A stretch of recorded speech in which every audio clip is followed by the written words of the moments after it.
It's me, unapologetically T, and I look crazy because I just had to do some manual labor, which I fucking hate.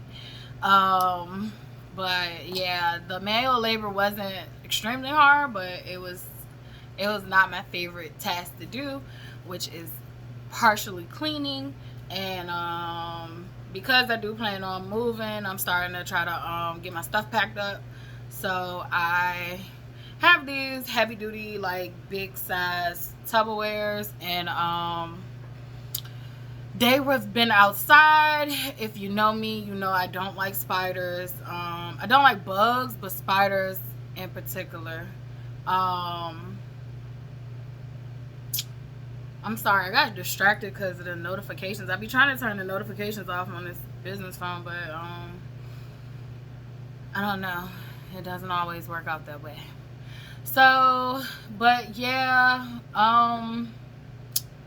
so yeah, they've been sitting outside since I moved over here. So they've had a collection of spider eggs, and I used to be like definitely afraid of spiders. Um, there's a story behind that, and yeah, man, spiders just. If you want to see me scream like a bitch, it used to be spiders. Just bugs in general, but spiders in particular. Like, I've had a spider in the car and almost caused a car accident because it was a fucking spider in the car with me and I felt trapped and stuck. So, when bugs come in the car, like, that's when I definitely become more deathly afraid.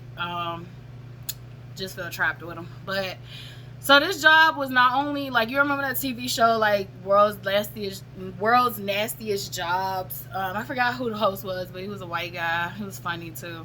But I felt like that's what I was doing today. Like it was not soft girl life for me whatsoever.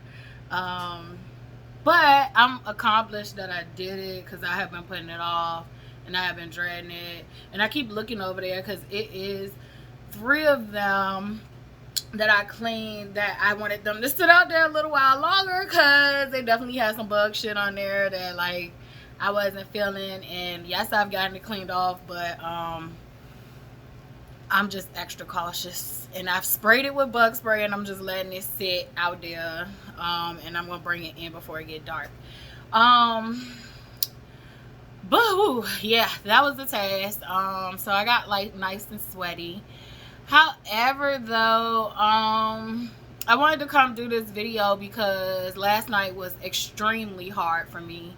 I think considering going through what I've been going through, I've had some pretty great days. And I try to be transparent as possible when I'm having pretty good days or pretty horrible days. And I save my in between sometimes for just me because that was my most balanced time. So you know, like if I'm not doing the video, that's probably because I'm chilling and relaxing and enjoying myself and being okay with just being mellow. But last night was extremely freaking hard. And I cried. I hurt.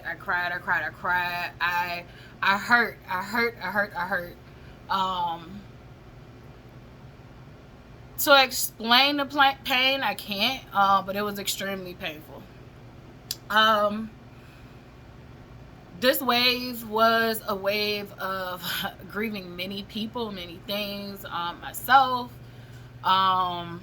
I mean, I was just coming to so many realizations, and it basically almost felt like having a tower moment. If you are into tarot, you know what I'm talking about. If you're not, then like to explain tower moments in layman's terms, like tower moment is basically like an event that's happening that causes you to, you know, realize some things and sit with some things, and it's a pretty, you know, I would say traumatic event to explain it in like non-spiritual terms. Like I mean, trauma is in spirituality too, but what I'm just saying is like if you want to look at it from like an earthly psychology look, it's probably like having a traumatic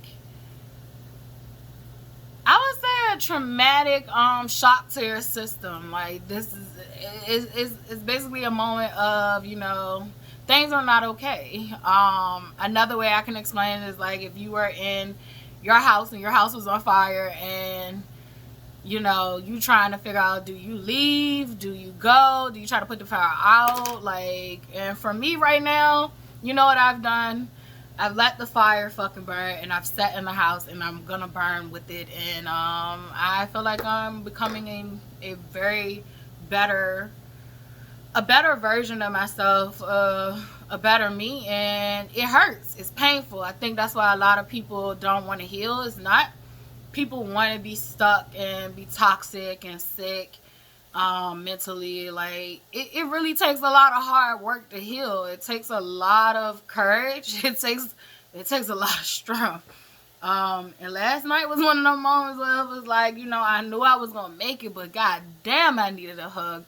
I just needed somebody to tell me, like, you can get through this. But I just, you know, I turned to God first, and then I made a post on social media because, you know, that pain just was that intense. It was a lot. I faced so many insecurities about myself. Like, my body has always been an insecurity with me. Like, even when I had, like, everybody used to tell me when I was younger, like, I had a great shape. Like, my mama used to be like, man, like, I wish I had your shape when I was growing up. Like, I would have killed for your shape. And I did not. I mean, to me, I felt like, you know, I didn't have the biggest butt, and that's like what I kind of wanted. I wanted the big ass, and, you know, I didn't have big boobs, and, you know, I definitely felt like when, before puberty, I had a crazy relationship with my body. Everybody always called me small fry or string bean, or, like, I just knew I was skinny, and, then my skin tone, I just felt like I was too dark. Like, and I'm not even the darkest shade of brown, but like, that's what it felt like. I felt like I was undesirable because I was too black. Then I had this crazy thing about hair. Like, my mom, she didn't know how to do hair. She was a cosmetologist, it's funny, but they taught her how to do white people hair. They didn't teach her how to do black people hair.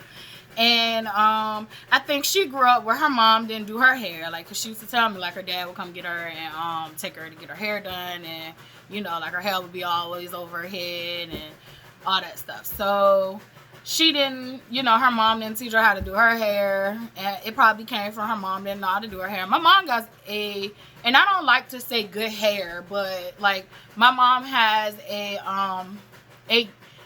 good, well, it's easier to manage. That's what I would say. It's easier to manage than mine. But I have a mix of her hair and my dad's hair. So, but she definitely has like it's easier to manage than mine. So I guess by the time she learned how to take care of her hair, and then I had other siblings who had an easier managerial curl pattern than I did.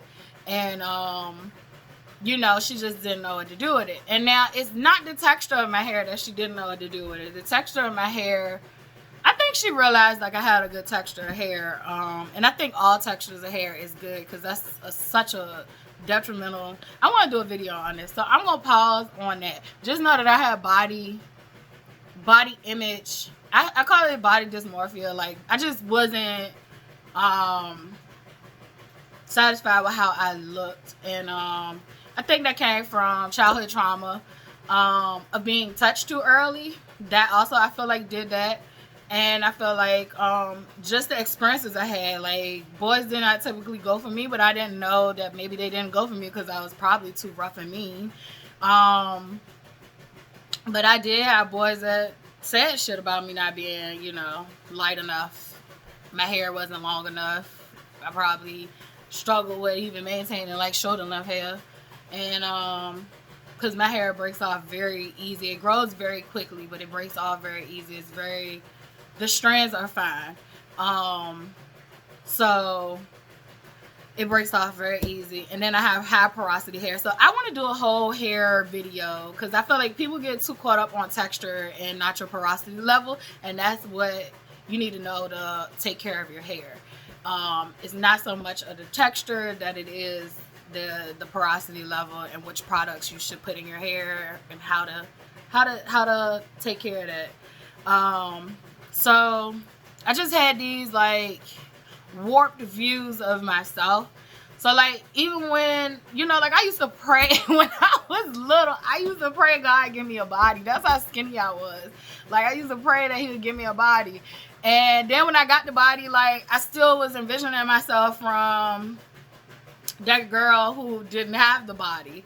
And like I had hips and thighs for days, and I did have, you know, some boobs, and I did have some butt, but like I had a small waist too. I think that like definitely made, you know, my hips stand out even more. So like I had a dynamite shape, didn't appreciate it whatsoever. And like now I'm stuck with this, and I still have my shape, and I have to tell myself that because like when I look at other people and how they carry weight, like, you know, I have to tell myself like you blessed, like you still carry weight proportionately. So like I still have my hips and thighs for days.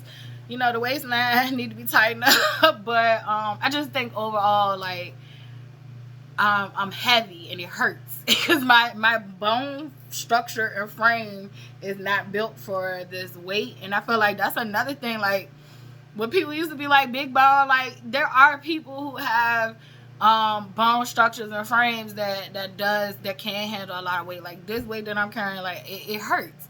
It literally hurts. So I just came to a realization, like, you know, of how much trauma made me internalize hate for myself, and how beautiful like I truly am. Like I can now look in the mirror and be like, oh, look at your beautiful eyes, your beautiful smile. Like, bro, you got dimples. People love dimples. Like I just love my features, my full lips, my nose, like my eyebrows. I arch them, but they still, if I didn't arch them, I still would be okay. Like they have a natural arch component going to them. I did kind of mess with them, like, because I got somebody else to do them, and then I went and let somebody else do them because I wanted them to be a little more feminine. But I said I'm going to let them grow out and then go back to my regular person. But, so I do feel like they're a little different this time, but we'll be alright. But, like, yeah, just looking at myself. So that's the outside. So I'm dealing with, like, you know, loving the outside of me. And then I'm also dealing with loving the inside of me, which I find to be more easier than loving the outside. Loving the inside, I feel proud of myself. Like, I've definitely done some hard work over the last 7 years. This all started for me in 2017. And I would say for real, that's when it started. I started actively getting help. But I feel like this has all started since the beginning of the time. So, like, I probably should have had help from the jump. But I do know when I had met Dante, like, I had troubles with feeling. Which is weird because, like, I always try to tell y'all, like, I'm a highly sensitive person. And after my daughter's father, like, I didn't take a 2-year break just because. I took a 2-year break because I was hurt and I was in pain. I knew this man was not going to step up from the plate from day one. Like, when I found out I was pregnant, I knew that I was taking on this responsibility of being a mom by myself. But however, like I said in previous videos, because I had to have an abortion in the past, like, abortion was not up for an option for me, nor was adoption, because I had already lost the child. So mentally it was like, you know, fuck whatever he's gonna do, you know, me and God will provide a way. Like, and I lost feelings. I had feelings for my child. Like, I've had feelings for my child, and I've had moments where I want to be transparent with y'all. Like, I have resented my kid. I don't think us as mothers, like, get to talk enough about, like, sometimes them little motherfuckers get on our nerves, and you just need a break. And I think that's a signal when you start to, like, you know, have hard feelings about motherhood. Like, you need a break. You need help. And I'm one of those people that I get it. It's not always easy to, you know, verbalize I need help or I need a break. But I definitely encourage you to, because the more breaks that I'm getting now that I'm healing, I I actually understand the whole purpose of the break now. Like, it is for you to regroup, for you to fill your own cup, for you to do the things you need to do, not to be worried about what's going on with the kid, or, you know, how that. And I feel like new moms and, you know, when you have babies, of course you're going to feel that way. But, I don't think I should have been feeling that way all the way to the point this child 13 years old. So, I definitely get that. Like, I don't know. It's just like last night brought so many downloads and messages to me. My relationship with men. Oh my gosh. Like, my relationship with men. I have either been too fucking hard on y'all niggas. Like, I ain't letting you get away with shit. And you will pay, like, if you try to fuck me over. To the point where, like, I have been, like, so I would say this. I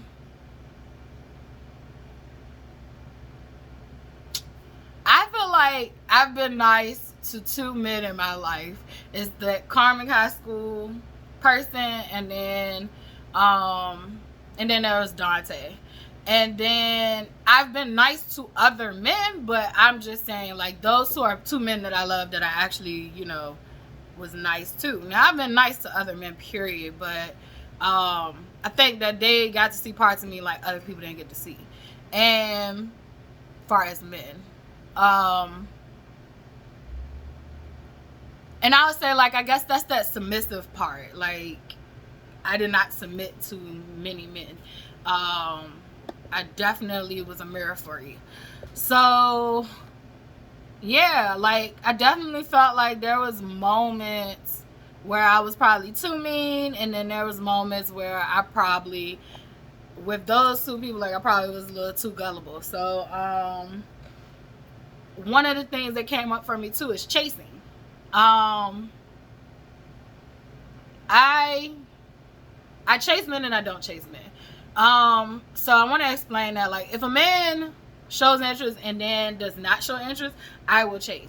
If a man is straight front up with me and is just straight up and be like, you know, this is what it is, you know, I don't chase.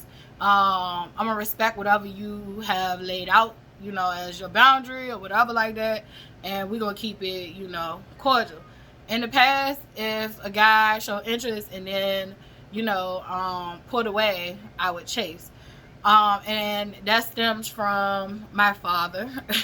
And my father was definitely, like, in and out of my life. And there was a period of time in me growing up that I took blame for why my father wasn't a father to me. And I used to thought that, like, with my relationship with men, like, if I loved a man hard enough, like, he would want to love me back. And he would see that I was worthy. And it stemmed from childhood. Like, I call them daddy wounds. So I have mom wounds and I have daddy wounds. I have some deep-rooted fucking issues. And I definitely realized that's what that comes from. However, now, I don't chase. Like, I'm not about to chase nobody. I don't give a fuck who you are. You can be a billionaire. Like, I'm not chasing you. I just don't give a fuck. Like, if, you know, if a person is for me, they're gonna be for me. Like, I don't have to chase that. However, I will always, and I say this, I'll always respect a man being 100% upfront with me about what his intentions is, or what he looking for, or what he want. That clears the air for a lot of us women who are wired a little incorrectly. That makes it a lot clearer. Now, there are some women who are wired even more wrong, and even if you tell them something, like, they don't believe you, and they make up their own reality of what it is. But nah, when someone come out and tell me what it is, you know, I'm typically good. Like, I'm gonna respect your space and what you want. So yeah, like, it's a lot of things that came up for me last night. Dante in general came up. My brother came up.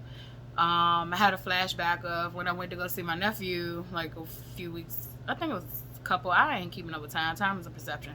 But when I went to go see my nephews, the youngest one said, my daddy left me behind. That tore my ass up in that moment. And me and his mom like, you know, he ain't leave you behind, you know, blah, blah, blah. And she was like, you know, I told you where your dad's at and all that stuff. So, but that tore me up. That tore me up, and it reminded me of why I didn't want to go around the kids. Like, when I tell you I fought so hard not to go around them kids when my brother died, like, I couldn't.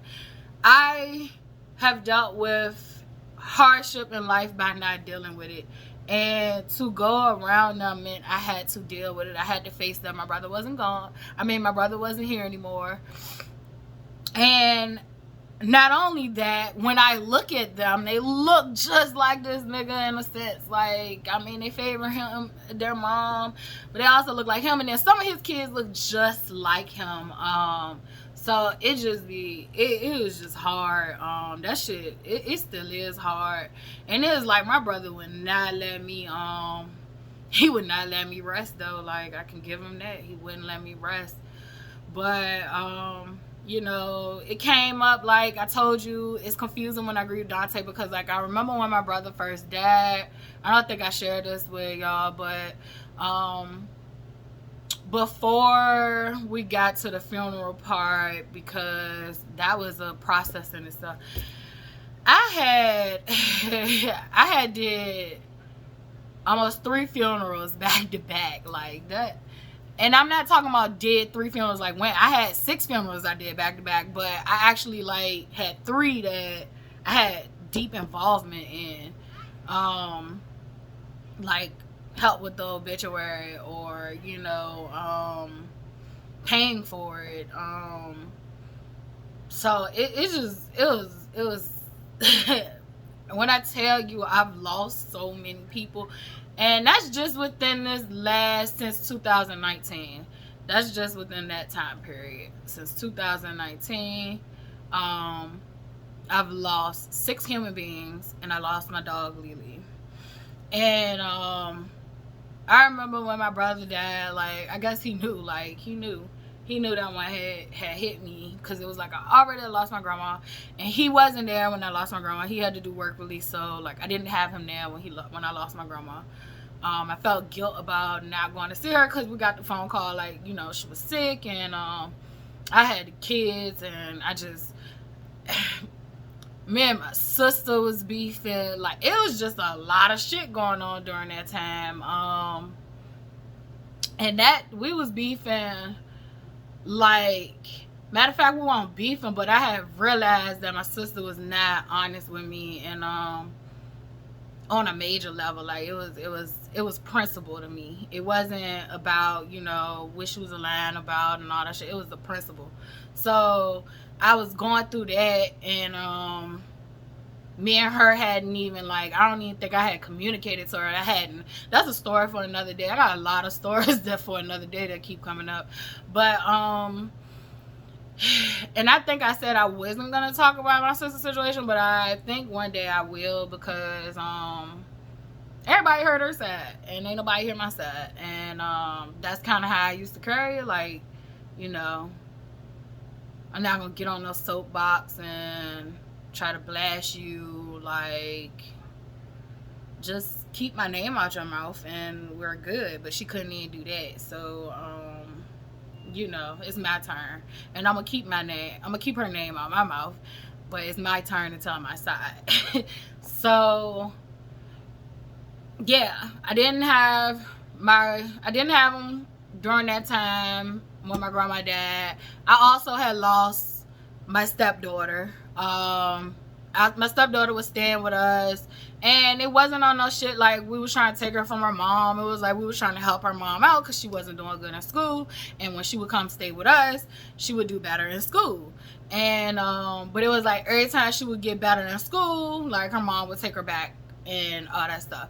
And it was like, you know, she would go back to normal and all that shit. And it was like, I think she looked at it more like we was doing what she couldn't do, or we was looking at her like she was a bad mom. Maybe Dante was. However the fuck, I was not, because I know what it takes to be a mom, and I know it takes a village. And I don't have this spoken village, like I said, that I could just be like, you know, can you come grab Charlotte? I'm having a breakdown. Like, I can't do it today. I don't have that spoken village. However, I do have people that love my kid, and when they have the time, they do, you know, what they can and help out with her.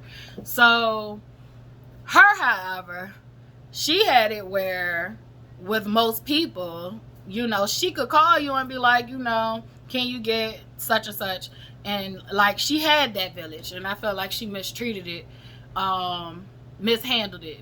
That's what I say. But I think that comes from her own childhood trauma, and I'm not here to point no fingers or blame nobody, but she definitely snatched my child out by, you know, and when I say my child, I've made that in another video, it's her kid, right? But wouldn't you want the person that's looking after your kid to see your kid as theirs too? Like, so she would definitely snatch her out of spite, and they would get into arguments. And however, this last one was not his fault. She got mad because she did some fuck shit, and that's another story time for another day. She did some fuck shit, and it was wrong, and I had enough because she had been doing fuck shit for over the years, and I finally cussed her the fuck out. And you know, I felt bad for her after the fact, because not only did I lose her, you know, he lost her. So, cause she like literally wouldn't let us see her for like, it was over a year. And then when she did let us get her, guess what holiday it was? It was Christmas. Cause it was always about the money, and that's my perspective. It was always about the money. It wasn't about the kid. It was the best interest for the kid. When we could have been a team and things could have worked smoother, but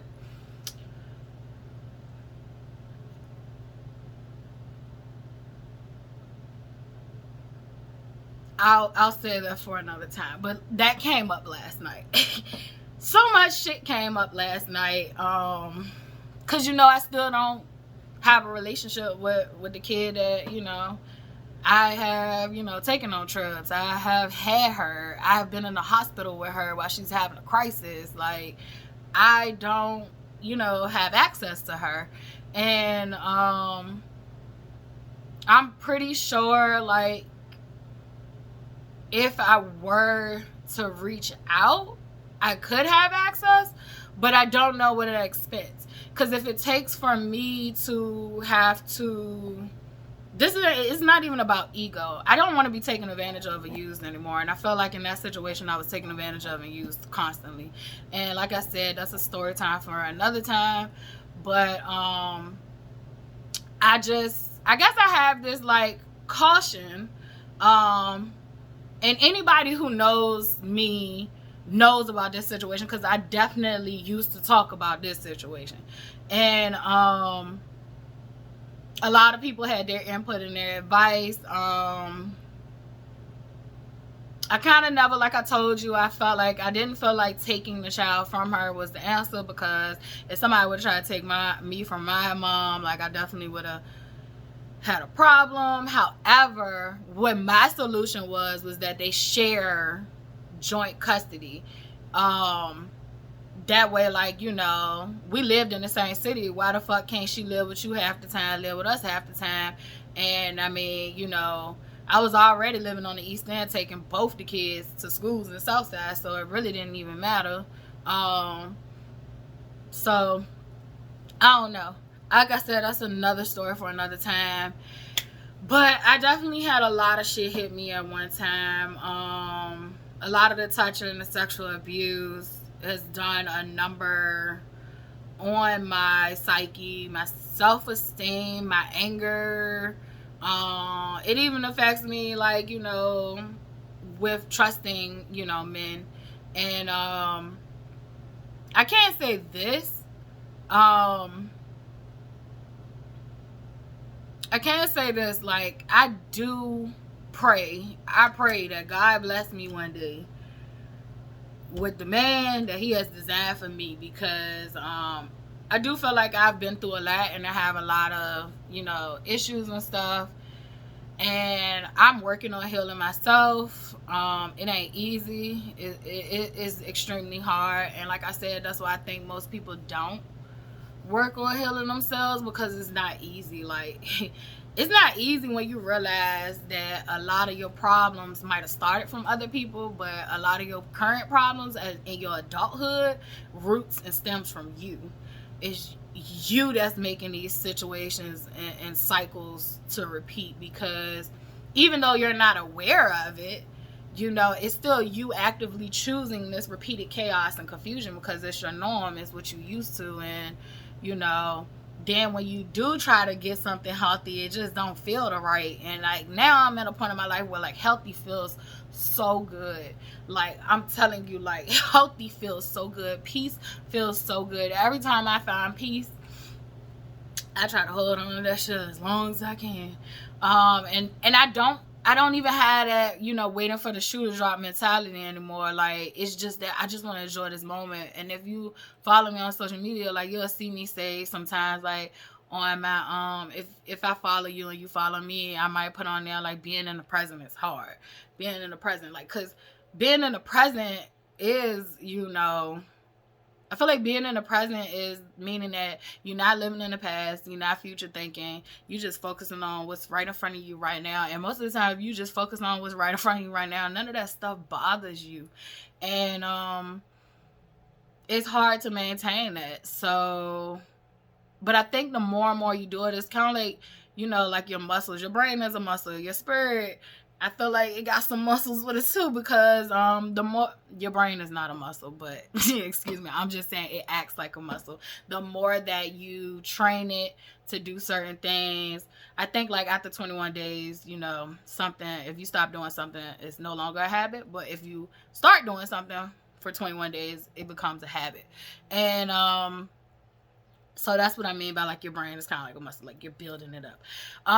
And I feel like your spirit is the same way. Like, once you start to get used to normal peace, peace and healthy stuff, like that chaos shit is like, oh nah, you can miss me with that. Like, I don't want no parts of it. I even get off the phone. Like, if shit's starting to go sideways or somebody want to talk about somebody, like, I swear to you, like, I get off the phone. Like, what are we doing? Why? We wasting time and energy. Talk about people? Like, nah, I got my own shit to work out. I need money. Money need to be made. So I'm gonna do another video because a lot of shit came out last night. It was hard. It was hard. It was hard. Nobody talks about grief being more than just missing a person. Grief is way more than just missing a person. Grief is something else. And I've been dodging grief since I was a little girl. Like, I've been using grief just solely as sadness. I have not been paying attention to trying to find the lessons and learn. So I'm going to stop the video and start another one.